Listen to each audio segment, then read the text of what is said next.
Kayıp şehirler ve yerler ile ilgili en gizemli ve esrarengiz olanları arasında Uckham kasabası da bulunmakta. ABD'nin Iowa eyaletindeki bu kırsal kasaba, filmlerde gösterildiği gibi Amerika'nın batı ortasındaki tipik bir kasaba gibi görünüyor. Ancak 1928'de garip bir şey oldu.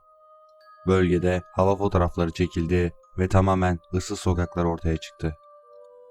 Peki bu ilginç kasabada ne yaşandı? Gelin hep birlikte yakından bakalım. Ben Berkay Atlas. Yeni bir esrarengiz hikaye başlıyor.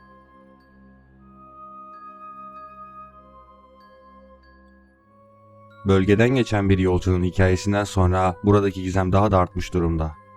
Başka bir şehire giderken yakıt almak için Uckam'a giden gezgin benzinliğe geldiğinde tamamen terk edilmiş pompaları ve benzinliği buldu. Sadece istasyon değil, aynı zamanda kompleksi oluşturan ofis, market, her yer bomboştu. Kötü bir şeyler olabileceğinden korkan gezgin, benzin istasyonundan 2 kilometreden biraz uzakta bulunan başka bir yerleşim yerine gitme kararı verdi. Hikaye burada daha da ilginç bir hal almaya başlamakta. Yolda ilerlerken çeşit çeşit levhalarla yerleşim yerine yakın olduğunu gösterse de gezgin bir türlü oraya erişemiyordu. Kasabaya ulaşmak için hızlansa da her seferinde benzeri bir levha görse de Uckam'a asla ulaşamadı. Sanki kasaba bir anda ortadan kaybolmuştu. Yakıtı bitmeden geri gitmeye karar verdi ve 4 mil kadar arabayı geri sürdü. Otobana yeniden girmek için geri döndüğünde gezinin tuhaf bir yalnızlık duygusu kapladı. Tüm yol boyunca Uckam'da çok kötü bir şeyler olduğuna dair içinde tuhaf bir his vardı. Bazı kişiler Uckam'a ulaştığını iddia etse de bölgede bu garip tuhaf şeyin onlar da hissettiğini söylemekte.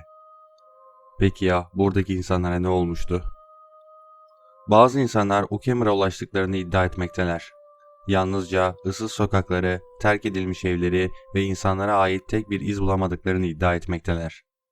1920 yılında yapılan nüfus sayımına göre 300 kişilik bir nüfusa sahip olan bu kasaba ne oldu da bir anda herkes ortadan kayboldu bilinmemekte ve gizemini hala korumakta.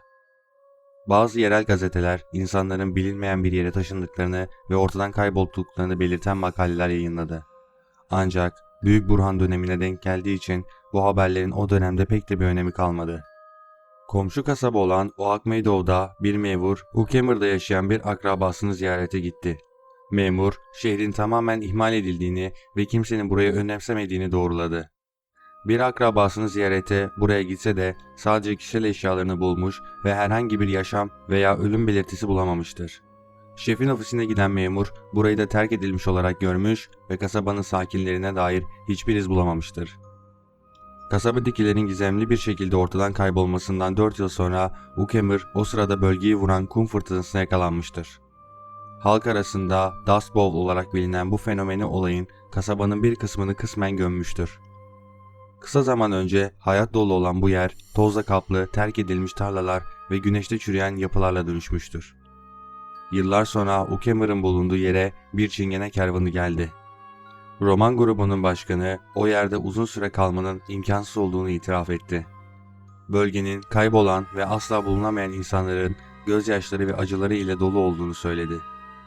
1990 yılında müteahhitler bölgede inşaat yapma kararı aldı. Ancak küçük kasabanın kalıntılarını toz tepelerin altına bulunca projeyi iptal ettiler. Bugüne kadar Uckham sakinlerine ne olduğunu bilmek mümkün değil gibi. Bu, Iowa eyaletinin sahip olduğu birçok gizemden sadece biri. Uckham'ın ne zaman kurulduğu bilinmemekte. Kasaba ile ilgili bilinen en net şey belki de küçük bir kasaba olmasıdır. Tarih boyunca insanlar öylece ortadan kayboldular. Bazen geride çok iz bıraktılar. Uckham kasabası da sadece bunlardan biri olabilir. Videoyu beğendiyseniz kanala abone olmayı ve bildirim çanını açmayı unutmayın.